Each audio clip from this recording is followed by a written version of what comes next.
todas y a todos y a todes. Vamos a iniciar este simposium al cual le damos la bienvenida. Es un simposium organizado desde el Centro de Excelencia en Psicología Económica y de Consumo de la Universidad de la Frontera, Chile. El simposium se denomina Fenómenos Sociales en la Era de Internet y Redes Sociales, aportes desde la psicología. Internet es la tecnología decisiva de la era de la información, del mismo modo que el motor eléctrico fue el vector de la transformación tecnológica durante la era industrial. Esta red global de redes informáticas que actualmente operan, sobre todo a través de plataformas de comunicaciones inalámbricas, nos proporcionan la ubicuidad de una comunicación multimodal e interactiva en cualquier momento y libre de límites espaciales. Por otra parte, estamos también en la era de las redes sociales, donde la comunicación persona a persona ha pasado a segundo término. Todo se comparte a todo el mundo. Tenemos redes sociales personales, de imágenes, de videos, incluso profesionales o también de negocios. Los usuarios buscan así compartir sus experiencias, brindar información y leer también las de otros, ya sean amigos o personas ajenas a su círculo más próximo, así como mantener contacto a distancia. Desde esta perspectiva, Internet y las redes sociales se han posicionado también como una de las áreas de investigación psicológica más importantes en las últimas 2 décadas, posibilitando el acceso a un volumen enorme de datos y a la vez a formas de relación y de representarse el mundo que eran impensadas en los estudios clásicos de psicología social. Así, el ecosistema de Internet y de redes sociales permite el acceso rápido y la participación en tiempo real en los conflictos sociales locales, nacionales y planetarios, asistir al resurgimiento de los nacionalismos, del terrorismo y de las crisis a través del cibermundo global y de sus redes de hiperconectividad virtual. Considerando este contexto, este simposium, organizado, como ya les mencionaba, por el equipo de investigadores del Centro de Excelencia en Psicología Económica y del Consumo de la Universidad de la Frontera, se propone abordar 2 temas relevantes para la psicología social actual y la forma como ellos son representados en el mundo de la virtualidad. Para el análisis nos centraremos primero en un fenómeno analizado desde los medios de comunicación, tanto hegemónicos como contrahegemónicos, y otro construido en gran parte con las representaciones surgidas en las redes sociales. El primero de ellos es el fenómeno de la migración en Chile, el cual ha llamado la atención permanente en el debate nacional, y aunque no se trata de un acontecimiento insólito para la historia chilena, lo que lo hace destacable es que en apenas 4 años se ha duplicado la cantidad de extranjeros residentes en nuestro país, interesando por tanto analizar la forma y el tratamiento que le dan los medios chilenos de comunicación en sus versiones digitales y el posible impacto que ello tiene en las representaciones que la propia ciudadanía construye acerca de los migrantes. Por otra parte, y considerando los acontecimientos de la historia reciente del descontento popular en Chile, expresado en el estallido social o revuelta popular iniciada fundamentalmente por los jóvenes el 18 de octubre de 2019, interesa analizar el fenómeno particular e idiosincrático del movimiento expresado en lo que se denominó la primera línea.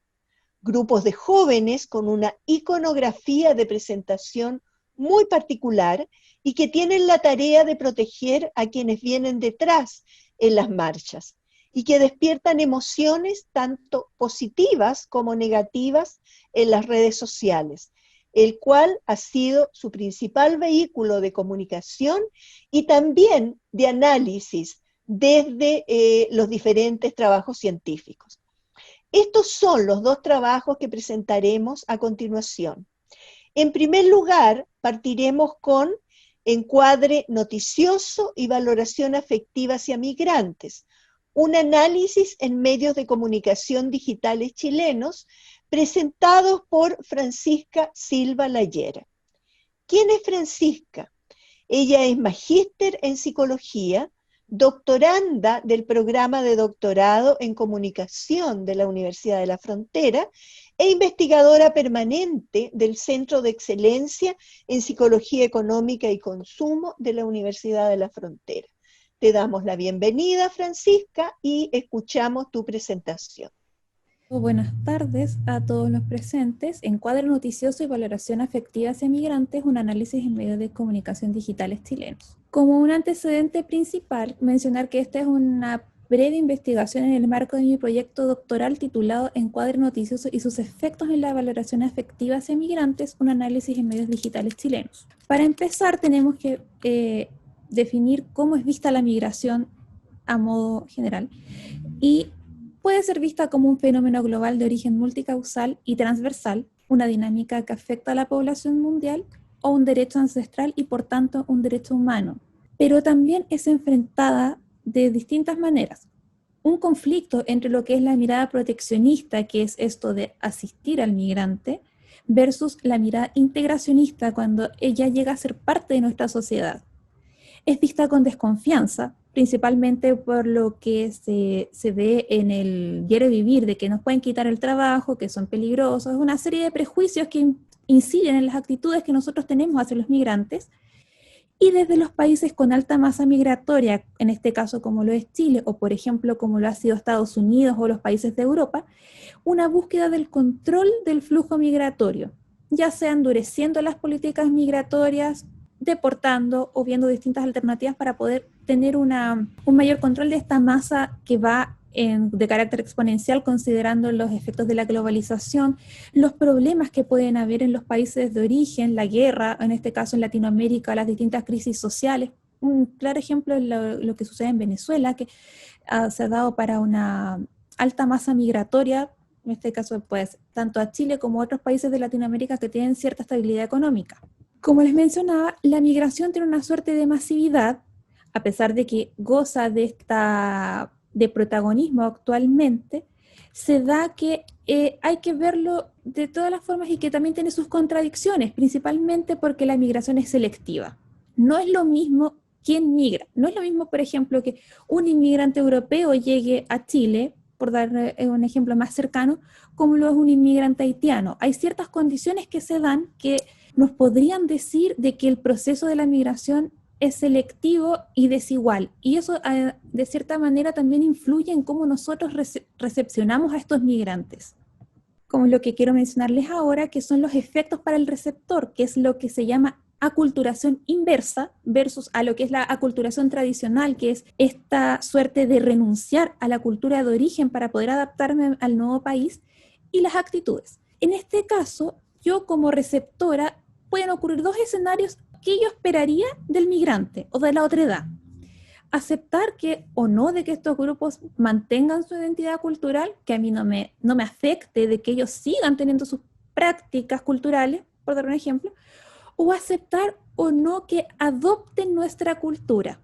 que se puede dar porque ellos están imitándonos, por dar un ejemplo. Según Montreal y Borges, la combinación de estas respuestas puede generar 5 actitudes, que en este caso que cómo nos permiten a nosotros relacionarlos con los migrantes.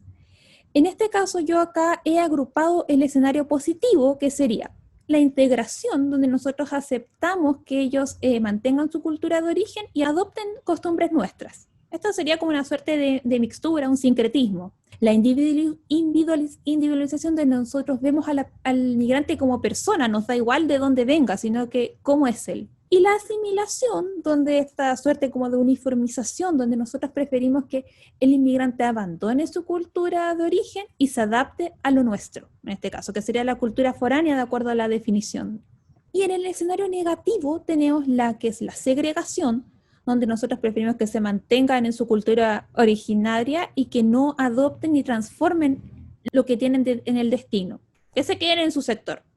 Y la exclusión, donde no queremos que no mantengan su cultura ni que adopten la foránea. Esta suerte como de guetos, cuando son excluidos, valga la redundancia, y que estén en su lugar y de hecho idealmente en un escenario como más radical de que se vayan del país. Esto también, el fenómeno de la migración y estas distintas actitudes que nosotros podríamos tener como receptores, tiene implicancias en lo que es la opinión pública y los medios de comunicación que nosotros consumimos. Primero, una suerte de debates. ¿Cuáles son las políticas públicas para enfrentar la migración desde distintos escenarios, positivos, más integracionistas o negativos, donde nosotros esperamos de que se endurezca la política migratoria, que se vayan, que no lleguen más? Eso dependiendo del enfoque que se dé. Los temas y las agendas mediáticas en relación a los migrantes nos hablan de inseguridad pública, trabajo informal principalmente, o explotación en algunos casos, y principalmente la reglamentación de los migrantes, donde nuevamente se da esta idea de que esperablemente en los países de destino se actualice o se endurezca la política migratoria para que no lleguen más en estos escenarios como más negativos. Y de acuerdo al tratamiento mediático, que esto depende netamente de la línea editorial del medio de comunicación, la generalización y estigmatización, donde el migrante desafortunadamente en el contexto latinoamericano es visto como un delincuente. Como se mencionaba al inicio de este simposio, tenemos el foco migratorio latinoamericano en Chile y se da esta lógica de que durante los últimos 20 años Chile se ha transformado en un destino muy atractivo para la inmigración extranjera por el hecho de que hay estabilidad política y hay un relativo crecimiento económico que permite no solamente retenernos a los chilenos en nuestro país, sino que atraer a los migrantes de la región o de otros lugares, en este caso lo que podría ser Haití, que es una parte centroamericana, donde se buscan oportunidades de trabajo y de vida para mejorar las condiciones en comparación a lo que ellos tienen en sus países de origen. Y en relación a lo que son,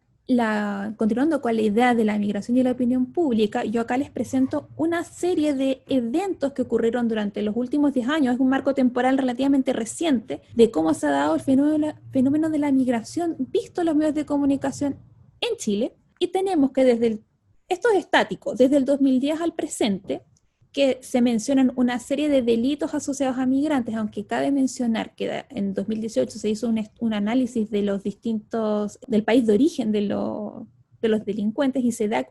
curiosamente que un 5,3% de los delitos son vinculados a migrantes efectivamente. El resto se da como una lógica más de conversación de pasillo, prejuicio, que es desafortunadamente alentado por la opinión pública o por el medio social en el que uno está inserto. Entonces, una serie de delitos vinculados a los migrantes que son los motochorros, la llegada del narcotráfico y el fortalecimiento del narcotráfico y una suerte de sincretismo del narcotráfico en Chile, el sicariato y lo que es los prestamistas informales y los cobros gota a gota, que son estos cobros diarios que se hacen, que son principalmente por personas de nacionalidad colombiana. El hecho, digamos que por excelencia en la migración en Chile, la inmigración haitiana, que precisamente ha tenido un aumento exponencial en los últimos años de un 731% entre 2013 y 2016, un escándalo que se dio el año 2017 donde hubo un presunto caso de lepra de un ciudadano haitiano en Valdivia, que resultó ser falso. El también presunto tráfico de haitianos con la eventual participación de la aerolínea Latin American Wings por un masivo ingreso de ciudadanos haitianos como turistas principalmente. Esa era como la visa de turista, pero el tema era que ingresarían con fines de residencia. Esto, sumado a otra serie de escándalos que tuvo la aerolínea, le costó que ya no puedan operar en el país. Durante 2018, otro hito interesante fue la retirada de Chile en el Pacto Migratorio de la ONU. En este caso, el voto efectivamente fue una abstención. Pero según palabras del canciller Roberto Ampuero, que era el canciller de ese entonces, para el gobierno de Chile, el pacto no resguarda los intereses del país. En 2019 se dio una noticia bastante fuerte en lo que es en términos humanitarios, ya que hubo una crisis humanitaria en lo que fue el paso fronterizo de Chacayuta. 300 venezolanos acabaron varados en el paso fronterizo de Chacayuta por intentar ingresar a Chile desde Perú, luego de que precisamente las autoridades peruanas pidieron una visa especial para quedarse en territorio peruano, y una de las opciones para los inmigrantes fue trasladarse a Chile, donde se encontraron también que necesitaban una visa especial para ingresar al territorio, lo que dio un despliegue tanto de políticos para que pudieran darle una visa humanitaria para poder entrar, ya que estaban a la intemperie en ese entonces. También el apoyo de instituciones pro-migrantes, sobre todo de la iglesia, ya que principalmente la iglesia apoya mucho a los migrantes. Y en el año en curso se está dando la votación de lo que es la nueva ley de migración, ya que en la actualidad tenemos un decreto, en el fondo que es de 1975 aproximadamente, que no es una ley de migración como tal, sino que ahora la ley de 1904, decreto de la ley 1904, que se está pidiendo actualizar con directrices más estrictas de cómo van a ser las condiciones para los migrantes que lleguen y características de cómo también deberían ser expulsados, todo totalmente reglamentado, ya que en este momento no tendríamos una ley, sino que un decreto muy antiguo. Así que está en el debate actualmente lo que es la ley de migración, precisamente por este aumento exponencial de masa migratoria latinoamericana principalmente. Ahora, toda esta investigación está vista por tres ejes teóricos que son las representaciones sociales, el framing, que viene desde la psicología social, pero es tratado desde la comunicación, en este caso considerando de que esta investigación, si bien es una mixtura entre la psicología y la comunicación, el framing en el fondo es una forma de que nos encuadran la información para que nosotros la podamos recibir, esto a través de los medios de comunicación, propio de la línea editorial o las creencias del autor de la noticia, que es lo que yo voy a consumir, y eso va a incidir en mí y va a ser mi verdad. Y en cuanto a la agenda setting, que son las agendas mediáticas, que son los temas que están más en boga, que los vamos a ver todo el tiempo por los medios de comunicación, que dan la prioridad a ciertos temas y cualidades que están precisamente influidos de una manera directa y inmesurable por los medios de comunicación, como dicen Malcolm y Eva, que en el fondo es lo que nos da de qué hablar. Entonces, para esta investigación tenemos una serie de preguntas directrices que son: ¿es posible determinar valoraciones acerca de la población objetivo, en este caso los migrantes, de acuerdo a la línea editorial o corte de los medios de comunicación? Ya que en un momento se habló de los medios de comunicación hegemónicos y contrahegemónicos, que más adelante los vamos a definir. ¿Cuáles son los principales temas tratados en las noticias cuyos focos son los migrantes? ¿De qué se habla cuando tenemos a los migrantes? ¿Y quiénes son los que hablan en los medios acerca de los migrantes? Entonces, nuestro objetivo es describir el tratamiento mediático, principales tópicos y actores de medios de comunicación de corte de corte hegemónico y contrahegemónico en relación a la migración en los medios de comunicación chilenos. Acá les voy a mencionar lo que es lo hegemónico, que es como lo que nosotros tenemos de sentido común, de cierta manera, que no necesita argumentar su legitimidad en palabras de blanco, ya que se presenta para los medios de comunicación como lo normal, que tiene apoyo jurídico y todos tenemos un acuerdo implícito de que es lo más frecuente. También en Chile se da la lógica de que los medios de comunicación hegemónicos tienen una tendencia política de derecha y son controlados por grandes grupos económicos, como lo es el diario El Mercurio, que viene de la familia Edwards, o La Tercera, que viene del grupo Copesa, que son unos grandes conglomerados de distintos medios de comunicación que se van aglomerando. Entonces, cuando uno habla de pluralidad, efectivamente no hay tanta, y siendo que estos medios hegemónicos también tienen la particularidad que tienen sus presentaciones tanto en papel como en digital, que básicamente va a volcar el contenido que tiene el medio escrito al digital. Mientras que lo contrahegemónico tiene una etiqueta de marginación que se le impone, que tiene que forzar estos márgenes de normalidad y estima social. Los medios contrahegemónicos, en el fondo, a diferencia de los hegemónicos en la práctica, lo que son medios de comunicación, tienen una suerte más de boletín, donde son más notas de opinión que noticias como tal, sino que es comentada la noticia con una orientación más social. Estos medios contrahegemónicos son tratados como los medios de oposición o de izquierda. Y también tenemos una suerte de supuestos donde tenemos que el migrante como actor en los medios hegemónicos de derecha tradicionales van a ser descritos como sujetos de conflicto, van a ser valorados de forma negativa o no definida. Los medios de comunicación chilenos nos van a mostrar a los principales actores que van a hablar sobre los migrantes, a las entidades gubernamentales y a la comunidad, a las personas comunes y corrientes. Y los principales tópicos que vamos a encontrar en las noticias que hablen de los migrantes van a ser medidas gubernamentales hacia ellos. Por ejemplo, la política migratoria, que sea fortalecerla, que no se fortalezca, etc. Esta investigación tiene un método mixto de alcance descriptivo, donde también les menciono en este caso como trabajo con fuentes secundarias, son noticias de 3 medios de comunicación de corte hegemónico y contrahegemónico, tratando de obtener notas periodísticas o de opinión de diferentes líneas editoriales, aludiendo a la representatividad. Este ejercicio se realizó hasta un par de meses, entonces para lo que es encontrar un medio contrahegemónico que pudiese equilibrarse con lo que es el reporte de los medios hegemónicos, ha sido en este momento una limitación. Si se fijan, hay una mayor representación de hegemónicos, pero el N de medios de noticias contrahegemónicas ha estado a la par, entonces ya igual se llega a la representatividad. Primero se hizo un ejercicio inicial de análisis de notas con 167, en un periodo de 6 meses que se recopilaron estas notas, con una preparación de un diccionario de conceptos que fue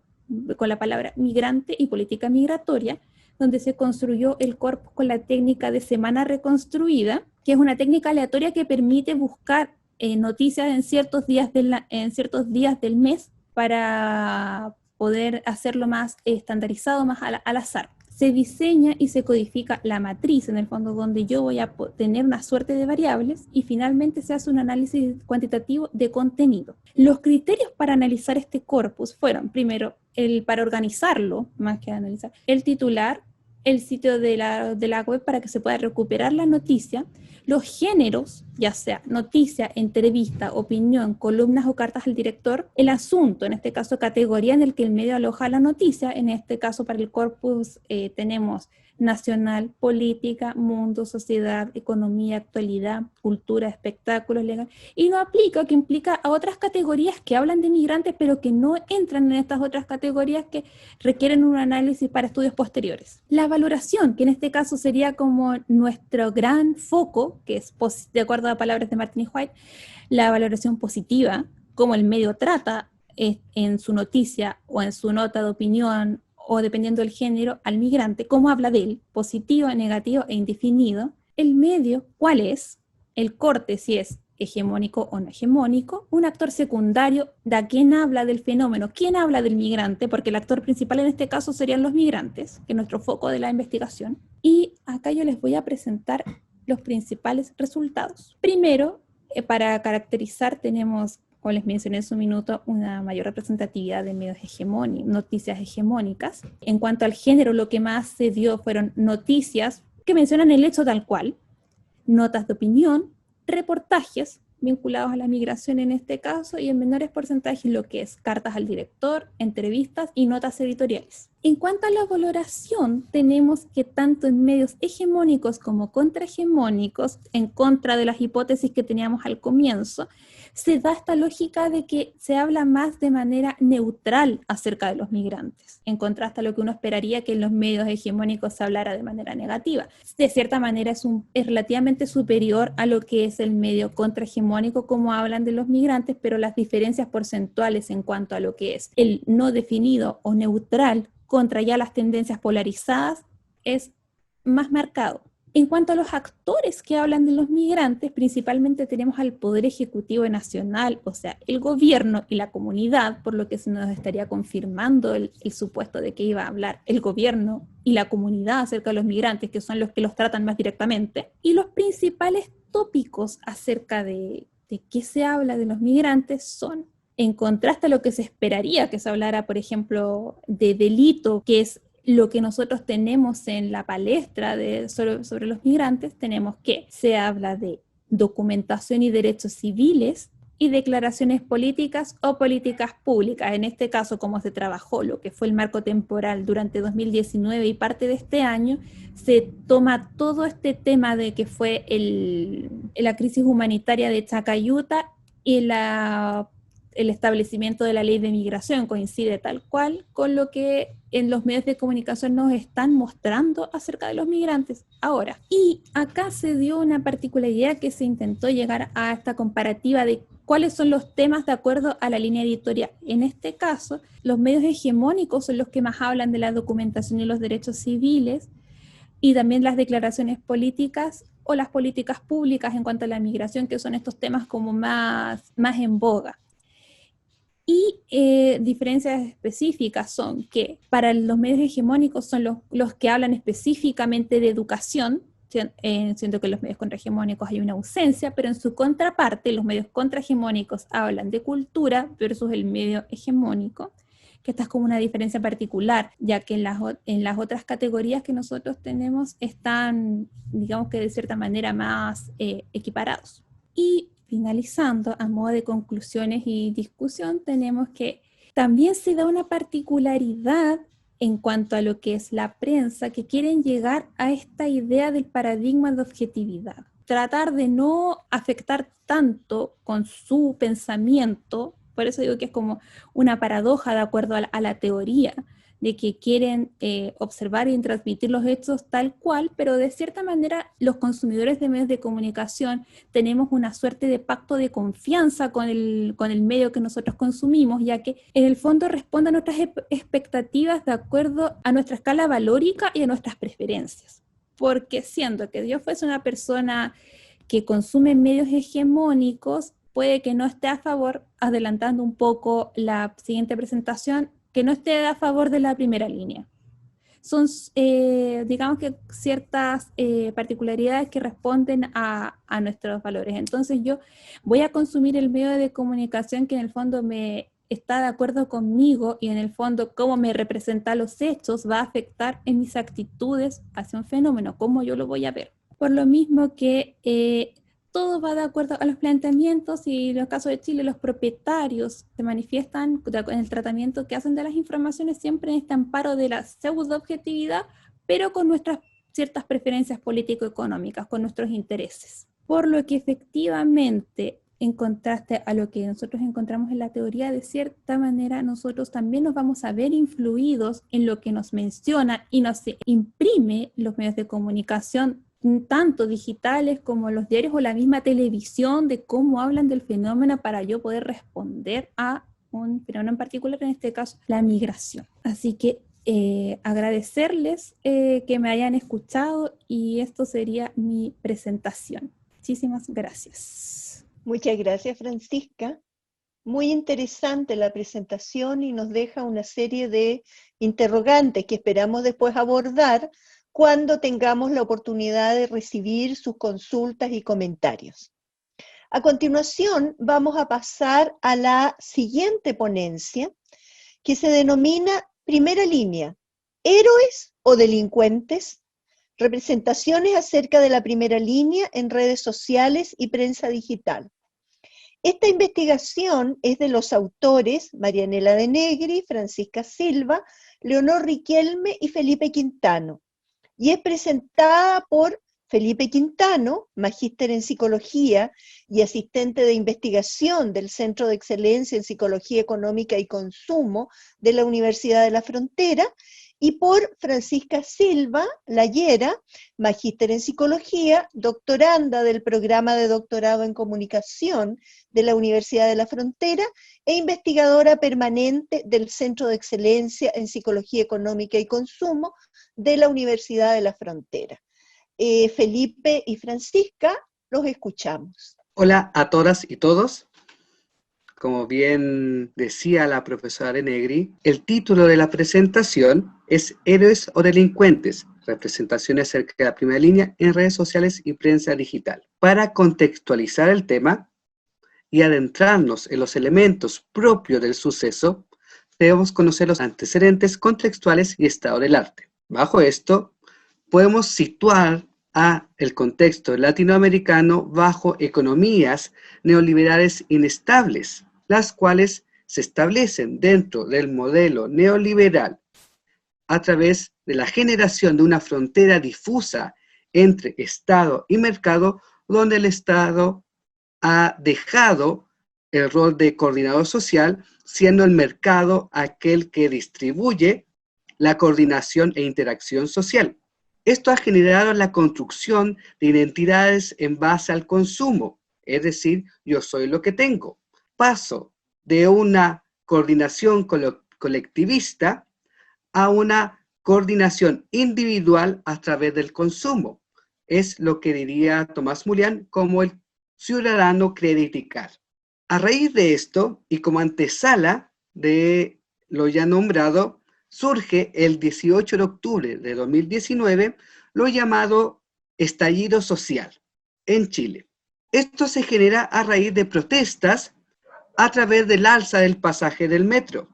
Lo anterior genera, a través por parte de los estudiantes secundarios, la evasión del pago del pasaje, generando a lo largo de todo Chile manifestaciones por parte de la ciudadanía. Entonces, la población, y siendo marchas multitudinarias, sale a las calles a través de la consigna de que no son 30 pesos, haciendo alusión al alza del pasaje del metro, sino que son 30 años posterior a la dictadura de Pinochet. Dentro de estas manifestaciones sociales surge la figura de la primera línea, que sería aquellos y aquellas manifestantes que se posicionan dentro de las manifestaciones como barrera protectora a los demás manifestantes con respecto al actuar de la policía.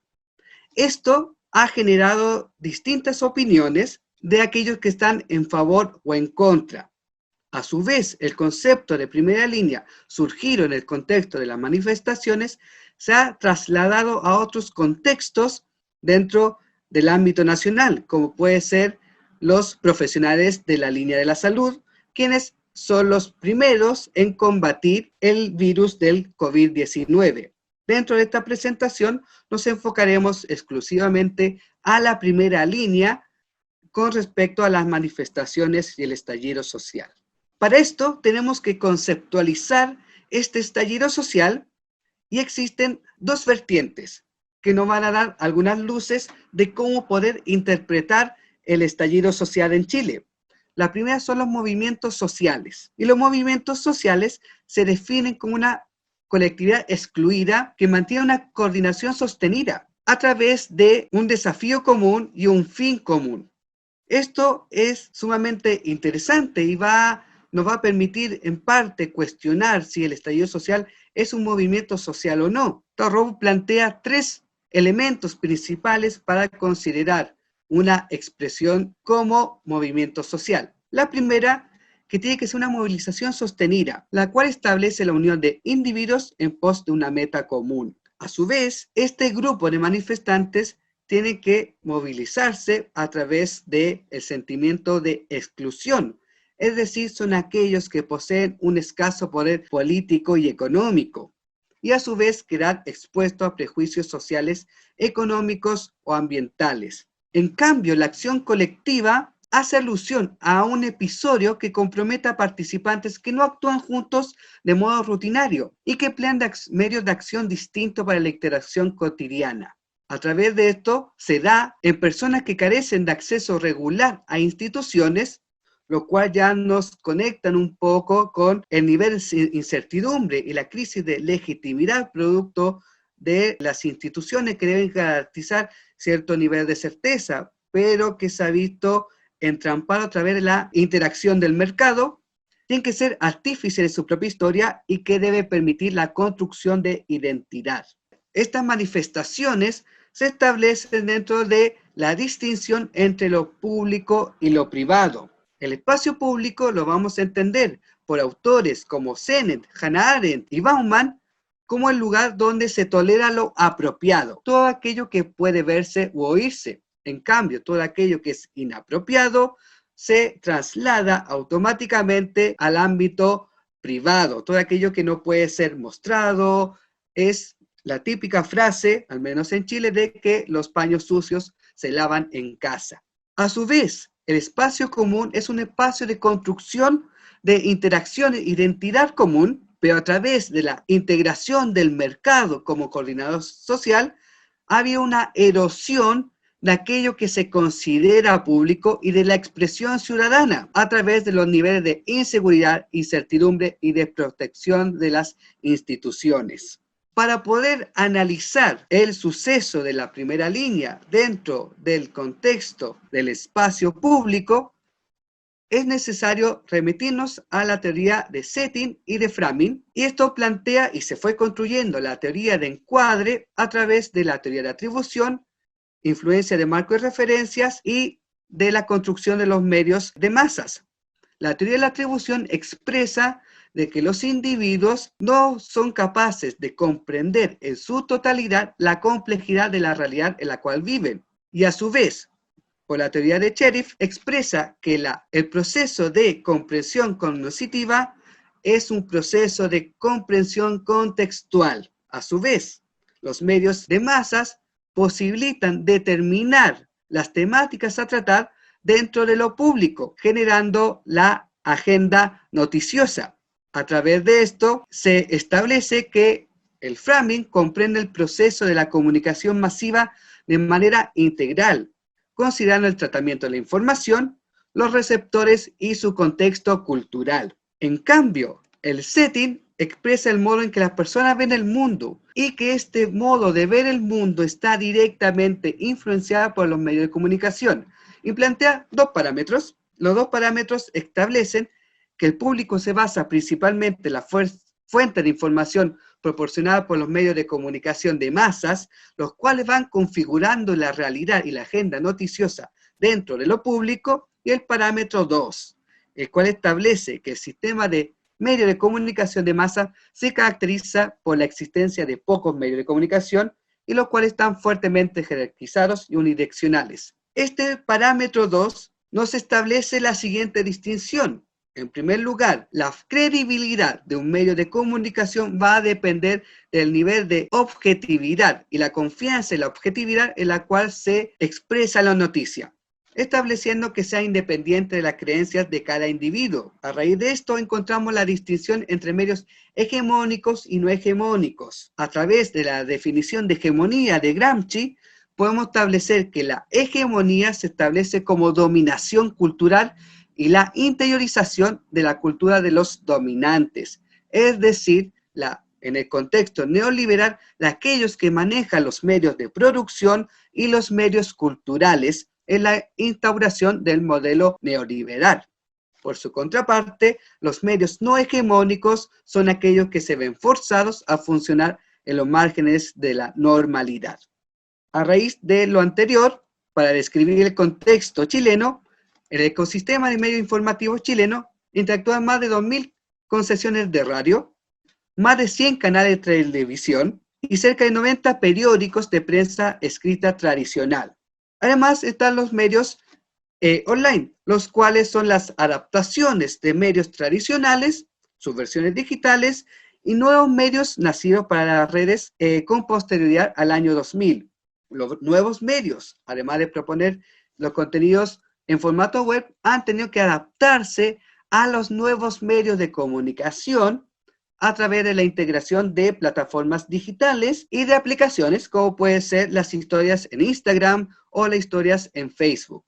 Dentro de esta contextualización, el objetivo de la presente investigación es describir las representaciones acerca del fenómeno de la primera línea en redes sociales y medios de comunicación digital y comparar las valoraciones surgidas en redes sociales y medios de comunicación hegemónicos y contrahegemónicos. En relación a lo que es la metodología, tenemos de que esto es un estudio mixto que tuvo una primera fase cuantitativa por el corpus de notas periodísticas. En el fondo fue un ejercicio similar a la presentación anterior, pero adicionado para la comparativa con posts de redes sociales. Y a modo cualitativo se dio una lógica de análisis de encuadres genéricos desarrollado por unos estudios de Seimetko y Valkenburg en 1999 y el 2000, que como les mencionaba es la fase cualitativa en el fondo para poder enriquecer todos los números que vamos a ver a continuación. Y como criterios de inclusión tenemos una cierta serie de condiciones que fueron notas periodísticas y posts de redes sociales que aludan expresamente al fenómeno de la primera línea. Un rango temporal de 2 meses, que fue desde el 18 de octubre que empezó a aparecer lo que era la primera línea y el estallido social como tal en los medios de comunicación y en las redes sociales, y una serie de medios seleccionados que fueron plataformas digitales, que son en los medios de comunicación por el lado hegemónico, el diario El Mercurio y La Tercera, por el lado de contrahegemónico, el diario El Mostrador y Ciper Chile, que es un medio de investigaciones periodísticas,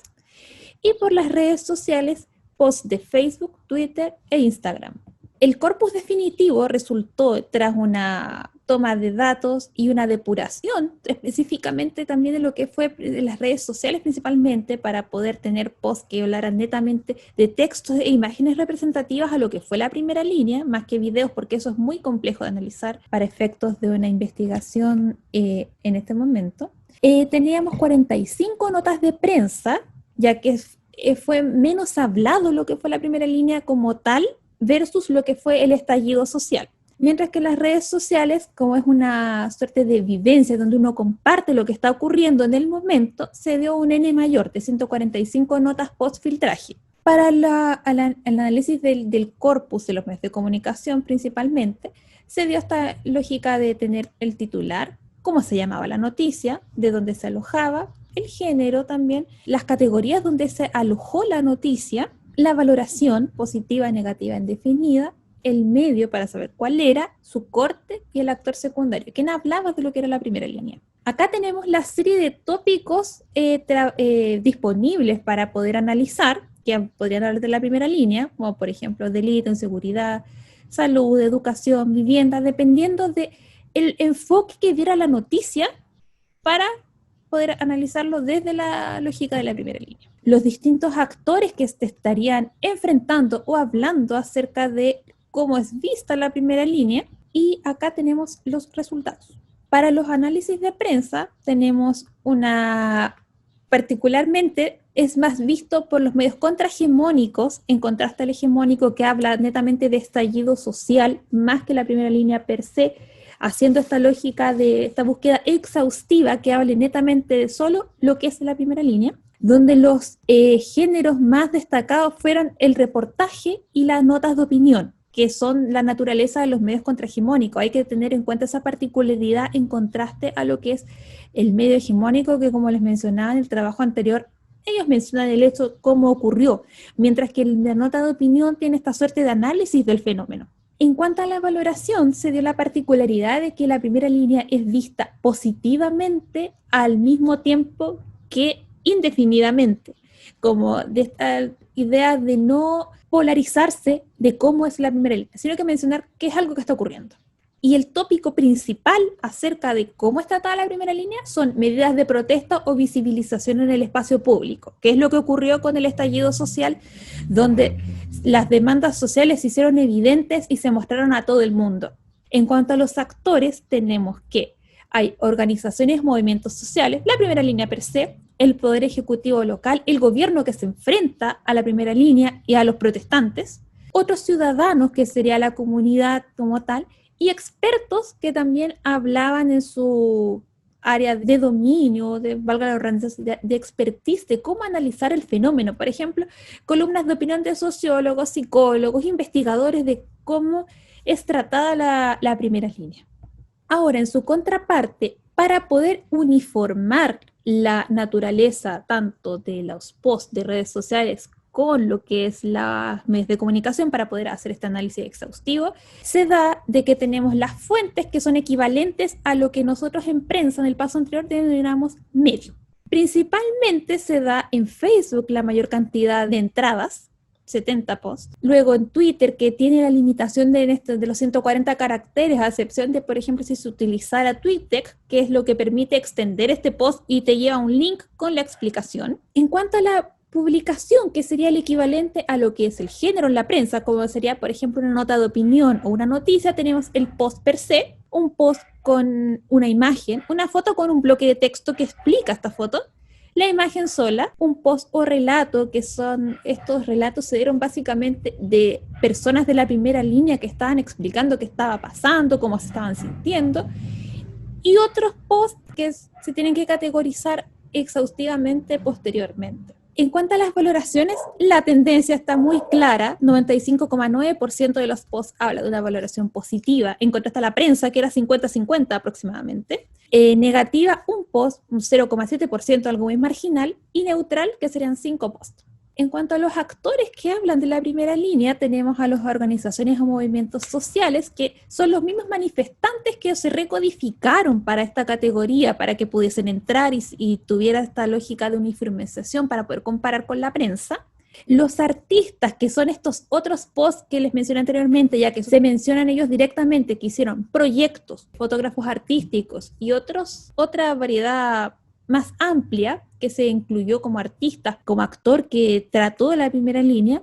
y los otros ciudadanos, que serían los posts personales, los que vivenciaron esto directamente, que sería el 64,8%. Y como les mencioné, similar a la prensa, el principal tópico fueron las medidas de protesta o visibilización en el espacio público, que en el fondo era esta protesta, esta forma de hacer reaccionar al gobierno de que las cosas no estaban bien. Las demandas sociales que tenían que ser respondidas a el corto plazo o a posteriori. También se dio esta lógica más cualitativa para poder llegar a algún análisis un poco más rico de lo que fue la primera línea. Se trabajó con los encuadres genéricos, que son estudios de Semetz y Valkenburg entre el 99 y el 2000, que se trabajó en su momento como 4 encuadres de la cobertura, esta es su historia en el fondo, de que se trabajaron 4 grandes tópicos en noticias de Estados Unidos sobre un rango de temas, que en este caso son conflicto, el frame económico, en el fondo si hay algún daño económico, impacto humano, cómo llega a afectar personalmente, y el frame de moralidad. Entonces, esto implica de que como hay una polisemia interpretativa, distintos individuos pueden interpretar la misma historia de formas diversas. Entonces, las noticias de cómo son tratadas tienen un efecto significativo en las ideas, y también relacionándolo con la presentación anterior, cómo yo voy a reaccionar ante eso, cómo yo voy a quizá tener mi postura también en cuanto a lo que es el fenómeno, en este caso la primera línea, si estoy de acuerdo o no estoy de acuerdo dependiendo del medio de comunicación que yo consuma o la red social que yo vea. Ahí yo puedo hacer esta suerte de comparativa de las miradas que hay de acuerdo a la primera línea. Por ejemplo, un medio de comunicación hegemónico puede decir que es vandalismo, que es un delincuente. Por eso el título también de la presentación, héroes o delincuentes, porque está esta disyuntiva que depende de cada uno cómo lo va a tomar. Entonces, lo que se espera es seleccionar algunos aspectos de la realidad que se percibe y darle esta relevancia en el contexto del texto comunicativo para poder tener una interpretación, una evaluación o recomendación de tratamiento para el asunto descrito en palabras de Edman, con la traducción de Natalia Eruguet del año 2011. Entonces tenemos estos encuadres donde acá se tienen que responder una serie de preguntas para yo poder decir de que encontramos estos encuadres tanto en las notas de prensa como en el ejercicio que se hizo de uniformar los posts de redes sociales, de que si se encuentran estos encuadres en el corpus que nosotros tenemos, donde en el interés humano, por ejemplo, se habla, muestra la historia un rostro humano del problema principal, hay en la historia adjetivos que puedan promover un sentimiento de empatía o caridad, que se dio en algunos posts, se pone el foco en la historia en los aspectos individuales o privados de las personas, hay elementos visuales, en este caso las imágenes principalmente, que se puedan mostrar, que generan compasión o empatía, o en su contraparte, elementos que puedan promover el rechazo u oposición. En cuanto al conflicto, se pregunta que si en la historia hay conflictos o desacuerdos entre actores e instituciones, que si hay un actor o institución que reprocha al otro, si hay una lucha de fuerzas en el fondo, que si se remite a dos caras o más de un problema, que si se remite a ganadores o perdedores, preguntas muy consecuentes en lo que es una lucha de fuerzas o búsqueda del poder. El encuadre moral, donde hay un mensaje moral, se remite a sentidos religiosos, se incluye una prescripción de comportamiento sobre el problema, cómo yo debería actuar ante esto, y el encuadre económico finalmente, donde la información menciona ganancias o pérdidas financieras que se pueden producir ahora o después. Se alude a costos o si se alude a consecuencias económicas por seguir o no una determinada acción. Y se dio la lógica que en redes sociales encontramos más encuadres y se dio la particularidad que tanto en prensa como en redes sociales no se hizo mención a lo que es el encuadre económico, no se habló de cifras en el fondo o consecuencias económicas. Y en la prensa, eventualmente por esta lógica de la objetividad, se dio este encuadre de interés humano y de conflicto, donde se espera no tomar un partido en cuanto a una situación. Y como principales conclusiones tenemos los hallazgos comunes, que fue este único tópico que coincide con la evidencia y con la teoría en el fondo, que de acuerdo a los fenómenos sociales va a haber una respuesta, en este caso las medidas de protesta y visibilización, de poner el fondo, golpear la puerta del gobierno para que reaccione, ya sea positiva o negativamente, a las demandas que se están viendo de acuerdo a cómo se está llevando el país, de cierta manera. Coinciden los actores otros ciudadanos, que es la comunidad per se, y las organizaciones o movimientos sociales, que es una alianza, una suerte de alianza entre lo que es la primera línea y la población en general, y encuadres genéricos que encontramos en común, que fueron los de interés humano y conflicto, que son de suerte entre algo más objetivo y subjetivo, que sería esta valoración en interés humano. Y en cuanto a los hallazgos diferenciados que pudimos encontrar, la prensa habla principalmente de lo que es el conflicto, y esto se dio esperablemente en lo que son las notas de prensa de corte hegemónico, que son estos medios de comunicación que son tratados por estos grandes conglomerados y que son los que, digamos, tienen el mayor control de los medios en el país. En las redes sociales en particular teníamos los encuadres genéricos de interés humano, conflicto y moralidad, donde esta particularidad se dio que es posible determinar el encuadre de moralidad, no específicamente en la pregunta que habla netamente de Dios, pero de cómo yo debería actuar ante una situación. En este caso se dio un post muy particular, donde se habla de esta lógica de apoyo que da la primera línea, siendo que estaban los enfrentamientos con las fuerzas del OTEN, que son los carabineros de Chile, para que una persona enferma pudiera cruzar la calle e ir al hospital. Entonces esta lógica moral, donde el grupo de la primera línea hizo una suerte de protector, héroe para esta persona que pudo contar de que logró llegar al hospital, siendo que estaba este gran conflicto, este enfrentamiento directo entre la policía y la primera línea, donde él se pudo haber visto afectado directamente, pero la primera línea hizo esta suerte de escudo, de protección, para que él pudiera llegar a su propósito, y dio esta mirada más humana. Y particularmente que más del 90%, 95,5% de los posts de redes sociales valoran positivamente el fenómeno de la primera línea, dándose la particularidad que se observan posts que son réplicas de medios de comunicación, pero de corte contrahegemónico, que son los que ven de manera más positiva lo que fue la primera línea. Y eso sería nuestra presentación Héroes o Delincuentes, representaciones acerca de la primera línea en redes sociales y prensa digital. Agradecemos su escucha. Muchísimas gracias. Muchas gracias, Francisca y Felipe. Bueno, hemos asistido a dos trabajos que nos muestran análisis de dos fenómenos sociales muy importantes para Chile en este momento: el tema migratorio y las representaciones de los migrantes en los medios de comunicación, y por otra parte, las representaciones acerca de uno de los actores sociales más relevantes en la revuelta popular en Chile el 18 de octubre de 2019. Cabe señalar que fue